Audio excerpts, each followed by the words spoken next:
இந்த வருப்பா, இது கருப்பு உளுந்து, முழு உளுந்து இது தெரியுதா? முழு உளுந்து இது.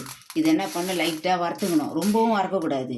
சும்மா லைட்டாக வறுத்துட்டு ஆறட்டன்னு மிக்சியில் போட்டு நல்லா பவுட்ராக பண்ணி தண்ணி ஊற்றி நம்ம ஒரு கிண்ணத்தில் கொட்டி தண்ணி ஊற்றி நல்லா கரைச்சிக்கின்னு அடுப்பில் கொஞ்சம் தண்ணி ஊற்றி ஒரு கிண்ணத்தில் வச்சிடணும். வச்சுட்டு இது தண்ணி ஊற்றி கரைச்சி அதில் ஊற்றணும். அந்த அடுப்பில் இருக்கிற தண்ணியில் கரைச்சி அதில் ஊற்றணும். ஊற்றி நம்மளுக்கு திட்டமாக தெரியும். அந்த திட்டத்துக்கு ஏற்ற மாதிரி கரைச்சி ஒரு 2 கிளாஸ் 3 கிளாஸ் தண்ணி எடுத்து ஊற்றி உப்பு 2 போட்டு நல்லா கரைச்சி ஊற்றணும்னு வச்சுக்கோ. கொதிக்கிற தண்ணியில் அப்படியே பால் மாதிரி பொங்கி வந்துடும் இது. அதனால் கம்மியிலேயே வச்சு நம்ம இது பண்ணணும். இப்போ இது மாதிரி தான் இதை வறுத்து பவுட்ரு பண்ணி இப்போ காசுறோம். கஞ்சி, உளுந்தங்கஞ்சி. இது பேர் தான் உளுத்தங்கஞ்சி. டெய்லியும் குடிச்சோம்னா டெய்லியும் 1 கிளாஸ் குடிச்சோம்னா வயிற்றுக்கு அவ்வளோ இடுப்பு வலியெல்லாம் ஓடி போயிடும்பா. இடுப்பு வலிக்கு நல்லது. நீங்களும் அதுமாரி குடிச்சு பாருங்க.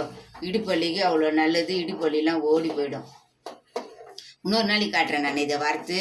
இன்றைக்கி வறுத்ததை உங்களுக்கு அரைச்சதை காட்டல. இன்னொரு நாளைக்கு வறுத்து அரைக்கிறத காட்டுறேன் உங்களுக்கு.